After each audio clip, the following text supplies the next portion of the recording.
Essa internet... Aí, pronto. Né? Então, vai começar a gravar. Então, as críticas feitas à Igreja Católica é praticamente essas. A venda de cargo eclesiástico, como era isso? Os cargos do clero, para ser bispo, para ser cardeal, para ser arcebispo, para ser papa, era comprado. Né? Quem tivesse mais dinheiro, quem fosse mais poderoso, a família mais poderosa, queria comprar esses cargos, do alto clero. Então, os cargos eram comprados. Como era comprado, logicamente, o clero não tinha preparo intelectual, nem religioso para ocupar aquele cargo. Então, muitos eram despreparados. Só queriam o quê? Juntar dinheiro. Era uma forma de adquirir dinheiro. Por quê? Porque na época, gente, nós sabemos que na Idade Média, tudo girava em torno do dinheiro. A igreja era poderosa, era uma das maiores instituições da época da Idade Média. Tudo foi descentralizado no feudalismo. A única que continuou centralizada foi a igreja. Então, era muito poder que ela tinha. E muito dinheiro também. Todo mundo dava o dízimo. Dependendo do que... E ainda mais, tinha algumas teorias de que, por exemplo, você não está conseguindo ter sucesso nisso, ou você é um senhor feudal, um suzerano, e está tendo algum problema, é porque você está doando pouco. Você está produzindo e você está doando pouco. Então, se girava, o despreparo do clero, das pessoas em si, não era nem só do clero, era dos cristãos, dos fiéis. Fazia com que cada vez mais as pessoas doassem, e obedecessem. A filosofia da igreja, dos doutores da igreja, não eram contestados. Tudo era aceito e dito como certo, como o que ia a ser seguido. Então, além disso, tinha a questão da venda do cargo eclesiástico, tinha a venda de quê? De relíquias sagradas.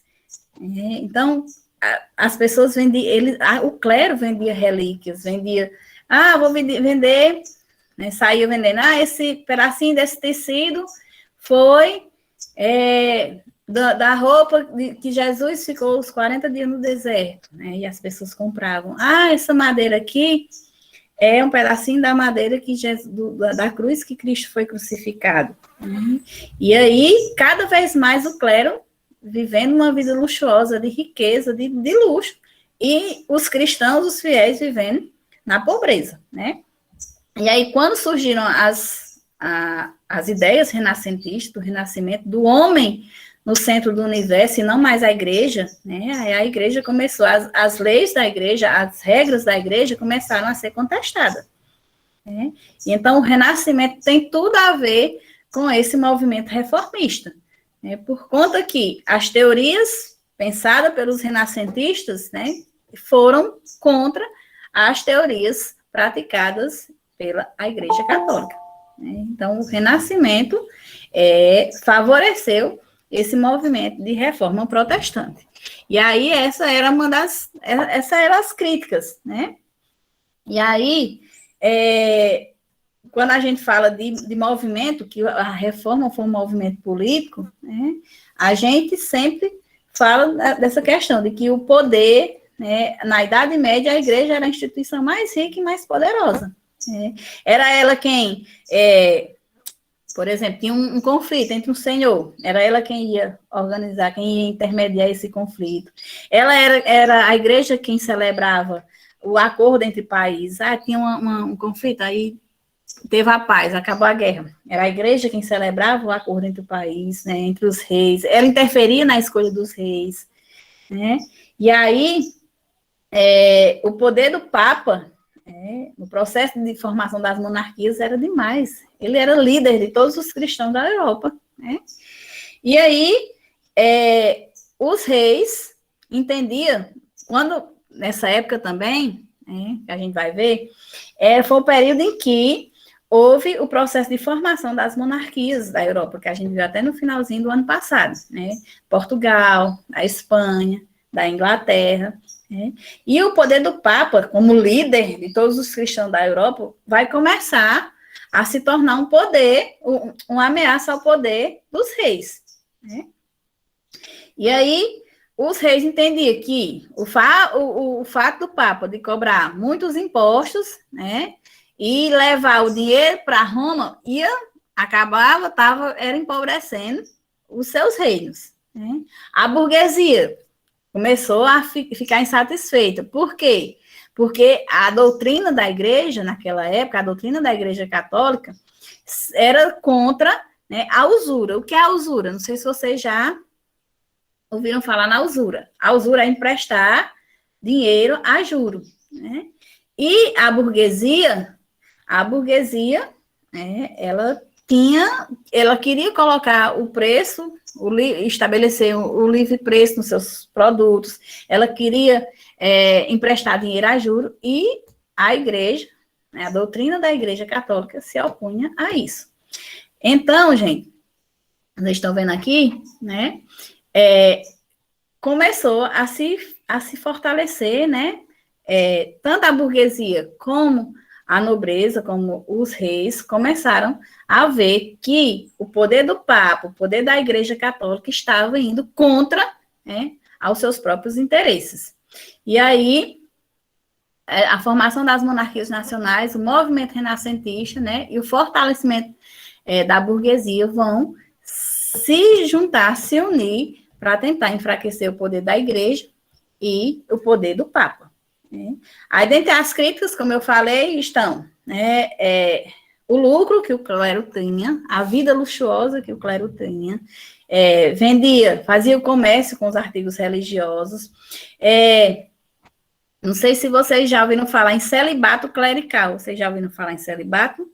Que é a questão do padre, né? Ele quando padre, freira, as pessoas do clero, elas tipo, fazem uma jura, sei lá, esqueci o nome agora, a palavrinha.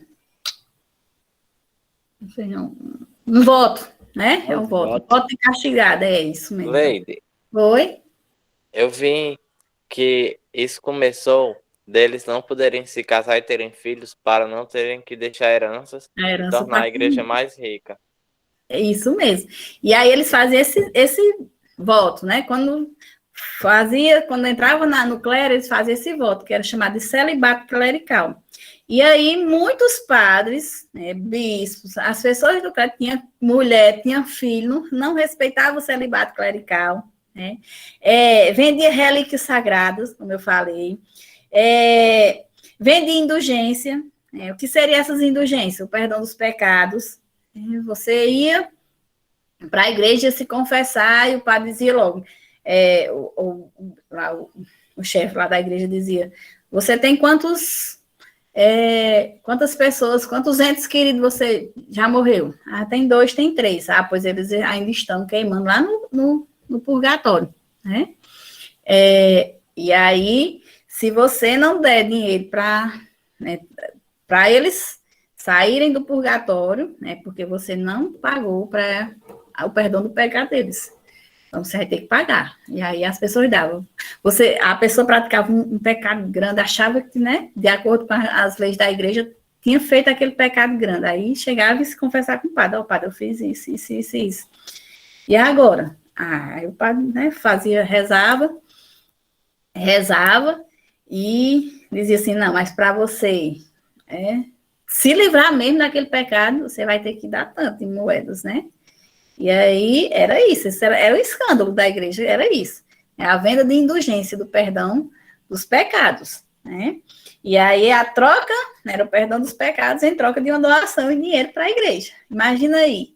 Então, era de todo jeito, gente, era para arrecadar dinheiro para a igreja, né? De todo jeito. E aí, muitos cristãos, né, percebendo que o clero estava se afastando do que era mesmo a função da igreja, né? E aí tentaram reformar a igreja sem se desligar dela, que é aqui, não sei se vocês estão vendo aqui, John Wycliffe e John Hus, né? Eles vão criticar a igreja, eles são considerados os precursores da reforma, mas eles pregavam o quê?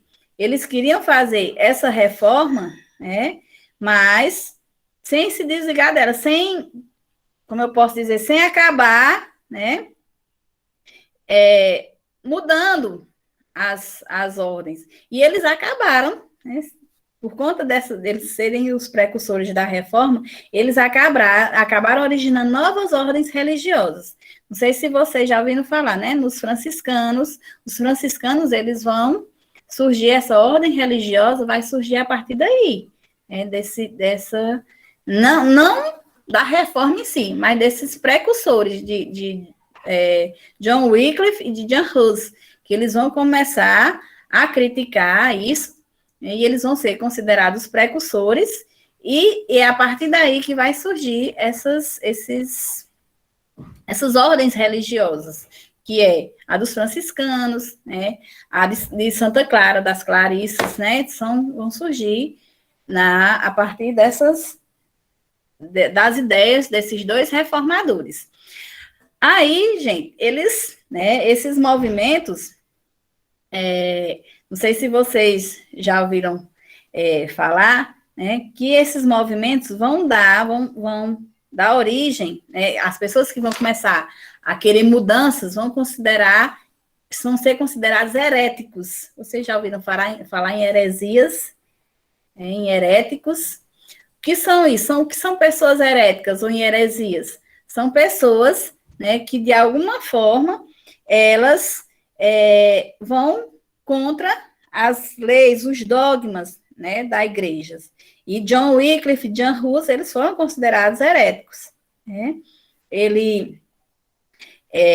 eram teólogos, né, hereges, isso mesmo, heréticos ou hereges, né? Depois vocês podem pesquisar, eu gosto muito desse assunto, eu gosto de ficar pesquisando, né? E tanto John Wycliffe como John Hus, eles eram teólogos, Wycliffe foi ele quem traduziu a Bíblia para o inglês. Outra coisa, gente, quando eu falo da Bíblia, a Bíblia era no latim, a missa, né, os rituais da missa era tudo no latim, né? E quem era que falava, quem era que sabia latim? Ninguém, né? O clero lá, o chefe do clero podia estar esculhambando a pessoa que ninguém ia saber, né? Então, tudo era no latim. A Bíblia era traduzida era no latim, né? Então, as pessoas não tinham livre acesso à palavra de Deus, à Bíblia. Ninguém tinha acesso, ninguém podia ler. Só por aí quem sabia o latim, mas era muito difícil. A população em si não sabia latim, né? E aí começou a se pensar em traduzir, Lutero vai traduzir, vai ser ele quem vai traduzir, né, a Bíblia para o alemão, e o movimento reformista vai acontecer na Alemanha, né? A Alemanha, naquela época, era uma região predominantemente feudal, né? A Alemanha, a gente vai ver no finalzinho do segundo ano, né, que ela era formada, eram reinos germânicos, formados por condados, né, ducados, então eram vários reinos, não era uma Alemanha unificada, quando a gente fala de Alemanha, mas é só para a gente entender, mas eram formados por vários reinos, os reinos germânicos, né, os reinos que foram formados a partir das invasões bárbaras, dos reinos bárbaros. E aí, Lutero, naquela época, não sei se vocês já ouviram falar, em Sacro Império Romano Germânico.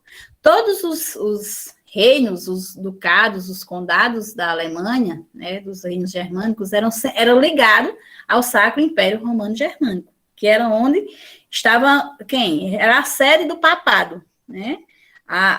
O líder da igreja ficava lá no Sacro Império Romano Germânico, tanto ligado ao Papa como ao imperador, né? Então, lá não tinha um poder, por exemplo, os reis, a burguesia, não tinha um poder central, não existia um poder com força para conter os abusos da igreja, não. Né? Então, as autoridades da igreja, elas praticavam o comércio dos artigos religiosos de forma mais ostensiva. Né? Tudo lá era mais forte, porque não tinha quem contestar. E aí, foi aí que surgiu quem? Nesse cenário, né, que vai surgir Lutero. Ele é representante do clero, né, ele era um monge alemão, e Lutero vai começar a pregar suas ideias. Ele vai estudar, né, e ele vai ser enviado para lá para ser professor de teologia, lá na Alemanha, no Sacro Império Romano Germânico. E aí, ele vai começar a defender as ideias dele. Ele vai ver, em uma das peregrinações dele, não sei se eu já vi que alguém já tinha até assistido o filme, mas em uma das... Isso mesmo. Ele vai sonhar, né? Ele vive sonhando, ele vive tendo tormentos, né? E aí, ele vai, em uma dessas peregrinações, era na época da construção da sede da Igreja de São Pedro, da sede de Roma, do Vaticano. E era nessa época que estavam tentando arrecadar dinheiro de todo jeito para terminar a construção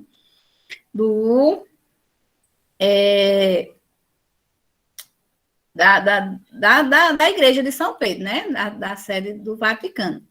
E aí, ele via nessas peregrinações, ele viu que o celibato clerical não era respeitado, os monges iam, né, pegavam as mulheres lá, iam para mulher, homem, todo mundo, iam, né, e não respeitavam o celibato clerical.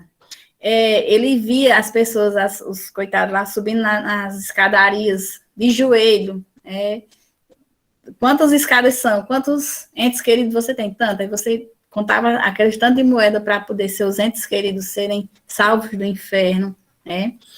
E aí, tudo isso ele começou a ver. E quando ele começou, né, ele foi lá, as pessoas também, elas eram, por exemplo, se tinha alguém, né, uma família que era...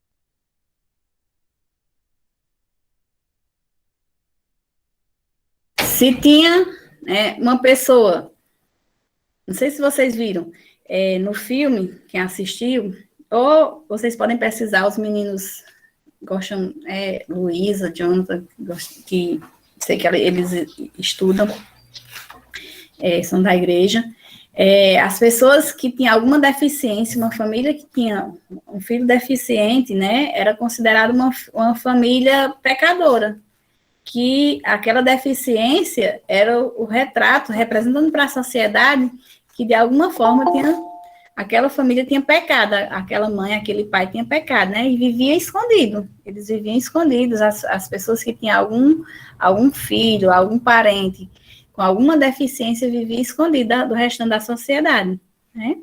E aí, Lutero começou, nas suas aulas, começou a defender a ideia de que somente a fé poderia nos salvar, né?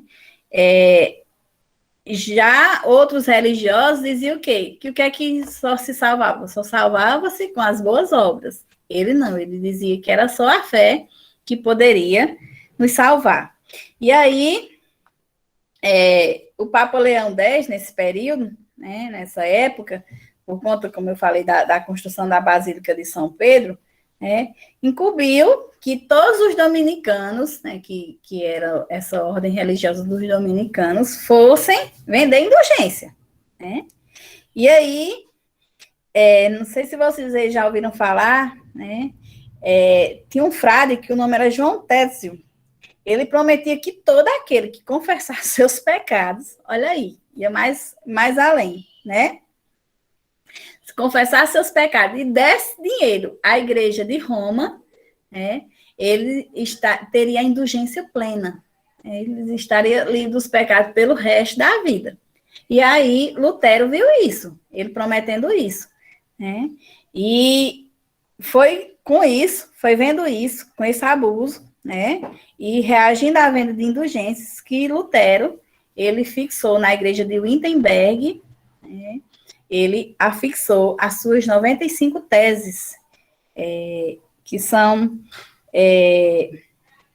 que vai servir de base, né, para as igrejas protestantes, para as leis das igrejas protestantes. Então, ele se revoltou contra essa venda de indulgência, né, e ele foi na igreja de Wittenberg e afixou as suas 95 teses, contendo as suas principais críticas à igreja. Né, e tem aí os pontos, vocês podem ver, os principais pontos que ele defendia era a salvação pela fé, né, a livre interpretação da Bíblia, como eu falei, que só quem tinha acesso à leitura da Bíblia era o clero, né, porque a Bíblia era feita no latim, em latim. Os sacramentos, ele pregava que só existia 2 sacramentos, que era o batismo e a Eucaristia. Então, essas 95, aí alguns pontos, alguns principais pontos da sua igreja, né, da sua lei, mas tem vários pontos, as 95 teses, se você for ver, né, ele fala, né, que o povo estava sendo ludibriado pela promessa da absolvição dos pecados, que a igreja, elas pregavam uma doutrina, sabe como era a doutrina deles? Tão logo, não sei se vocês já ouviram falar, tão logo tilintar a moeda lançada na caixa, a alma sairá voando. O que era isso? Ele dizia que quando a moeda, você pagasse, botasse a moedinha lá na caixinha, lá no cofrezinho, aí a alma que estava lá penando, lá no purgatório sofrendo, ia voando para o céu. Ele era essas críticas que eles faziam à igreja. Eram várias críticas que eles faziam. Então, essas 95 teses, né, de Lutero, elas foram feitas no alemão, né, e rapidinho tiveram a aceitação do povo. O Papa ficou assim, né, o que é que o Papa vai fazer? Vai ficar de mãos abanando? De jeito nenhum, né? O Papa, ele vai ordenar que as obras de Lutero sejam queimadas em praça pública e vai exigir que ele se retrate. Você vai ter que se retratar, que isso aí não é certo. Em 60 dias você tem que se retratar. E aí, o que é que Lutero vai fazer? De jeito nenhum, né? Não vai se retratar, vai fugir da Alemanha, de Wittenberg, e vai traduzir nesse período que ele vai passar. Ele vai ser excomungado, né? O Papa vai ameaçar ele de excomunhão da igreja, né? Mas ele não vai voltar atrás, vai queimar em praça pública a bula papal de excomunhão, que ele tinha que se retratar, né? E o Papa vai excomungar Lutero, e aí o Lutero, né, vai ficar escondido, como se diz, vai fugir, vai traduzir a Bíblia para o alemão, né? O imperador Carlos V, que é um dos imperadores dos reinos germânicos, vai convocar o que nós chamamos de Dieta de Worms, não sei se vocês já ouviram falar, no livro de vocês. Não, vocês, estou ficando doido, é no primeiro ano, né? Lutero, né, vai haver uma convocação de príncipes para julgar Lutero, e aí Lutero vai contar com o apoio dos príncipes, né, e faz ser absorvido, e aí a doutrina luterana, como vocês podem ver, né, vai seguir, a igreja vai elaborar, Lutero vai fundar uma nova igreja, que vai dar origem às igrejas protestantes, né, baseado nesses pontos. Somente a fé em Deus salva, que as boas obras não têm importância para a salvação, elas são apenas um sinal da graça de Deus. Ele vai dizer que a Bíblia é a única fonte realmente confiável, Por isso, a importância de se traduzir a Bíblia para a língua do povo, né? O celibato clerical, a ideia de que o Papa é infalível, o culto às imagens não tem fundamento, tudo isso está na doutrina luterana. O batismo e a Eucaristia, né, que é a comunhão, a Santa Ceia, são os únicos 2 sacramentos, também está na doutrina luterana, e o ofício religioso, as missas, os movimentos religiosos têm que ser ministrados na língua nacional e não no latim. Então, esses foram os principais pontos da doutrina luterana. E vai ser a partir daí que vão surgir, que nós chamamos de igrejas protestantes. A partir da igreja de Lutero, né, do luteranismo, como nós chamamos, vão surgir outras teorias, vão se difundir outras ideias, basicamente a de Calvino, vocês estão vendo aí, né? As ideias de João Calvino.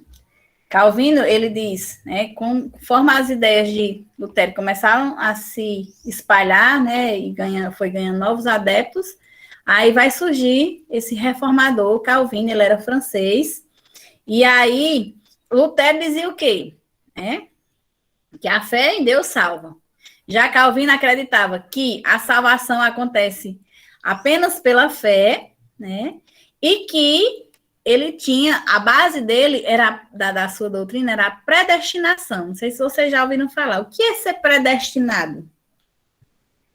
O que é que nós entendemos por predestinação? Que você já nasce com uma vida toda já destinada, imutável. Já vai acontecer aquilo ali de qualquer forma. Você acredita nisso? O ainda está no mesmo faz tempo. Você acredita nisso, Guilherme? Não. Não, né? Eu também acreditava que as pessoas já nasciam ou boas ou más. Dependia da predestinação delas. Isso mesmo, menina. É o destino. Oi, Jonathan. Pode falar. É o destino. É o destino, né? Quando diz assim, não, acontece isso, não, é o destino, né? Você já ouviu, às vezes, o pai, a mãe, às vezes fala, né? Não, fulano é assim, é o destino. Não, só dá, não vai para frente, é o destino, né? Então, ele dizia o quê? A base da doutrina de Calvino era isso, era a predestinação. Ele dizia que as pessoas, elas não podiam, como o Jonathan está falando aí, da questão do destino, ele dizia que as pessoas não podiam fazer nada para mudar o seu destino, né? As pessoas ou já nasciam predestinadas à salvação, segundo ele, ou à salvação eterna, ou à morte eterna. Estava predestinado a ser salvo ou a ser condenado. E aí, tinha alguns sinais. As pessoas já sabiam, tinha alguns sinais, principalmente a questão da burguesia. Se os negócios dessem certo, né? Se no trabalho as coisas fossem andar para frente, né? Se tudo fosse certo, você já estava sabendo que você seria predestinado à salvação eterna. Se, por exemplo, fizesse jogar um jogo de azar e não desse certo, tivesse alguma coisa errada, você já sabia que você estava condenado à morte eterna, né? Chamada de salvação eterna ou de morte eterna.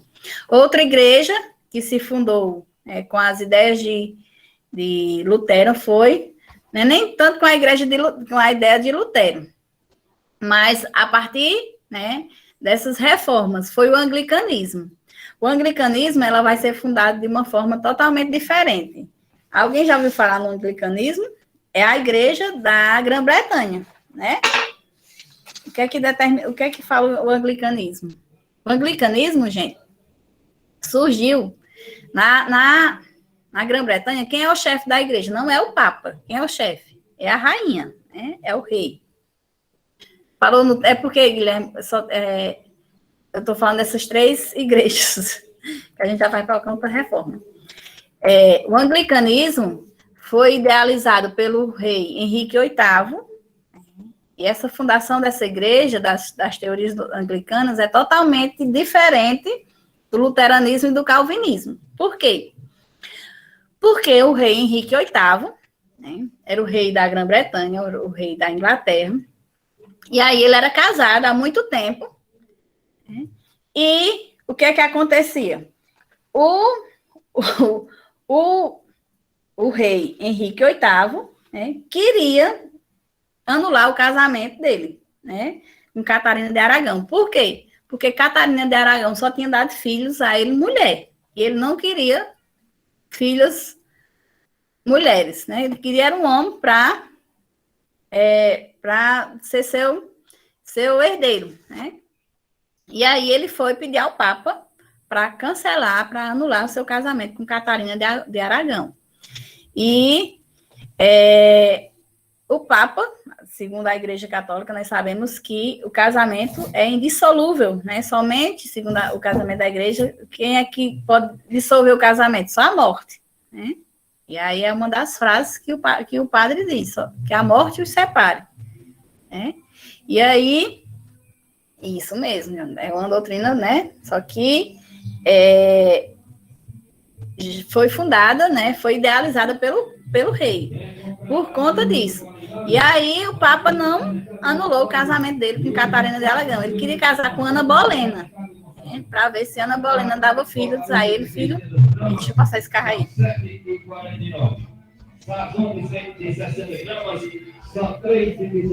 E aí o Papa não aceitou fazer a anulação do casamento, né? E aí ele tentou, depois de várias tentativas dela não dar o filho homem, ela não tinha dado o filho homem a ele, né? E aí, pressionado pelos imperadores, né, da Espanha, que era sobrinho da rainha Catarina de Aragão, o Papa não anulou o casamento. E aí foi que o rei fez, o rei Henrique VIII. Pois já que o Papa não vai anular, pois eu mesmo separo da igreja e fundo a minha própria igreja, que é a Igreja Anglicana, né? Que é a igreja da Inglaterra. Então, Henrique VIII casou-se com Ana Bolena, que já estava grávida, né? Só para vocês saberem, né? Ana Bolena não deu filho homem, a Catarina, a Henrique VIII deu outra mulher, outra filha mulher, e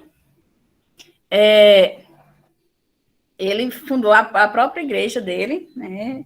E Ana Bolena foi coroada rainha da Inglaterra, e o Papa, né?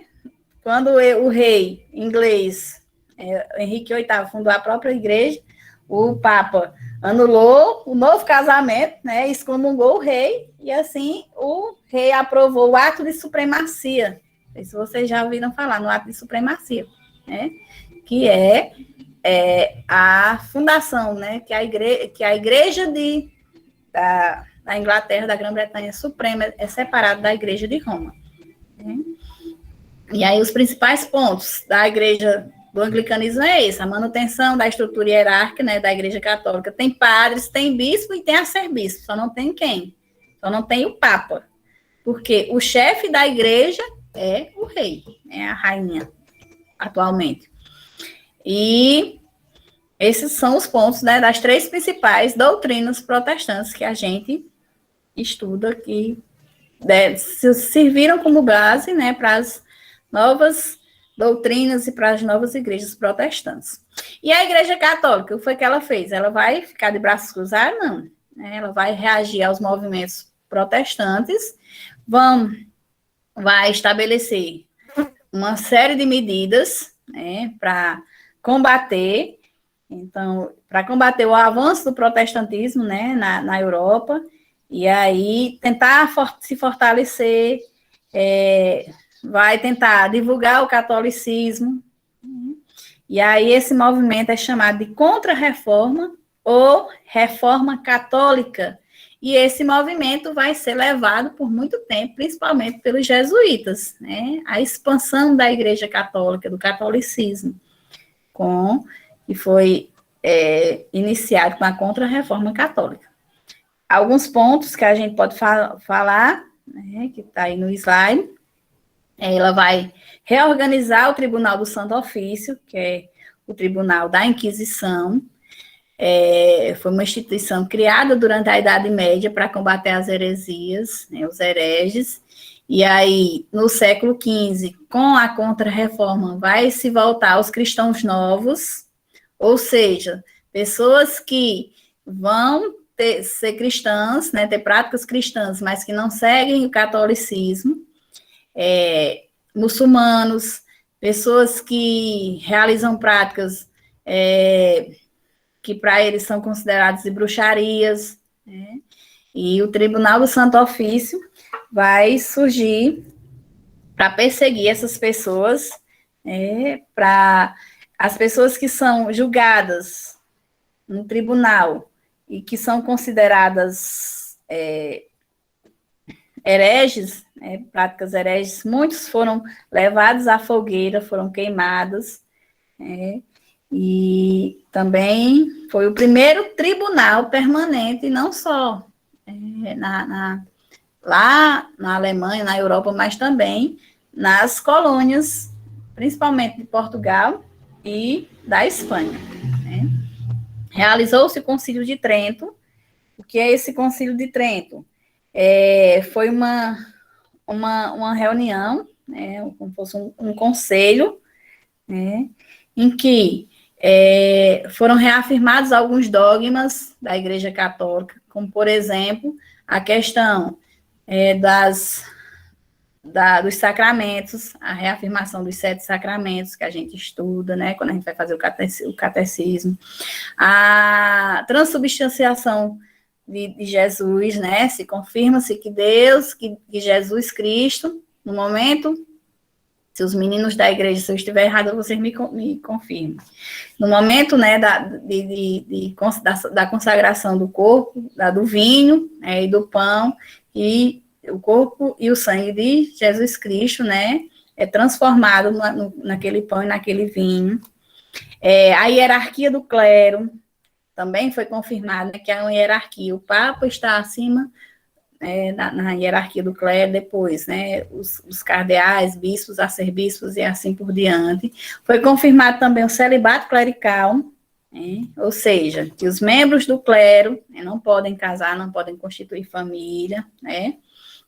Foram fixadas muitas normas para proibir os abusos do clero, como a venda de indulgência, como a venda de relíquias, que é a questão de ser julgado. Foi criada uma lista, chamada Index, ou seja, é uma lista de livros que eram proibidos pela Igreja Católica, ou seja, cristãos, católicos, não poderiam ler aqueles livros que estavam naquela lista, principalmente livros renascentistas. Né? Foi estruturada a Companhia de Jesus, né, fundada por Inácio de Loyola, que como eu falei, os jesuítas, os seus seguidores são jesuítas, que foram levar a ensinar a fé católica, né, expandir o catolicismo, para difundir o cristianismo, a fé em Jesus Cristo, e a evangelizar, principalmente, os ameríndios, né, durante as grandes navegações. Resultados das reformas religiosas, ruptura da cristandade na Europa Ocidental. Por conta do que acontece essa ruptura? Porque foi a partir daí, né, dessas reformas, que o catolicismo começou a ser contestado, e aí o surgimento de outras igrejas, de outros dogmas, de outras doutrinas. O latim foi substituído pelas línguas locais nos cultos, nos momentos religiosos, e houve a aceitação da Bíblia, com sua livre interpretação, sua leitura, porque as pessoas os fiéis não liam a Bíblia porque era no latim, e houve a liberdade de culto. Então, isso foram os principais resultados das reformas religiosas, das reformas, tanto a reforma como a contra-reforma. A liberdade religiosa que tanto existe nas nossas cartas magnas, né, nas nossas constituições. Então, foi acontecendo aos poucos, depois de muita perseguição, muitos protestantes foram perseguidos, principalmente pelos opositores, pelos cristãos católicos, né, mas aos poucos, e ainda hoje, nós sabemos, né, que essa liberdade de culto, até a sua posição religiosa, as suas doutrinas, as suas ideias, muitas vezes são contestadas, né, então há pessoas ainda que não aceitam essa liberdade, né. Alguma, vocês querem, visto como o chat estava movimentado, eu vejo só o slide, e eu não vejo vocês nesse movimento todo. Vocês querem falar alguma coisa? Quem é que vai virar papa, Guilherme? É Jonathan? Ou é João Marcos?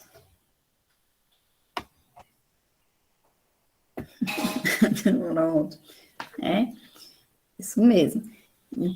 Todo mundo, é um assunto bem interessante, né? E eu vejo que vocês, é isso que faz, eu acho que é o que vale a pena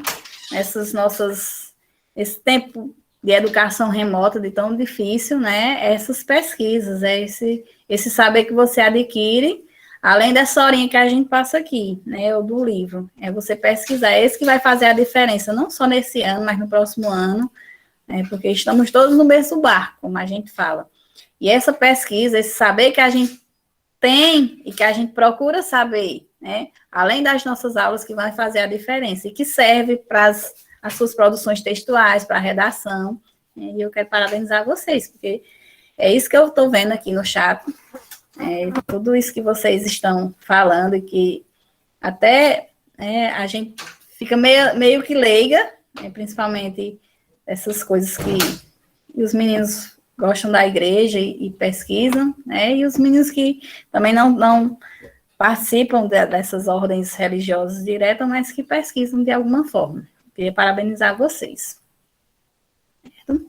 Alguma dúvida até aí?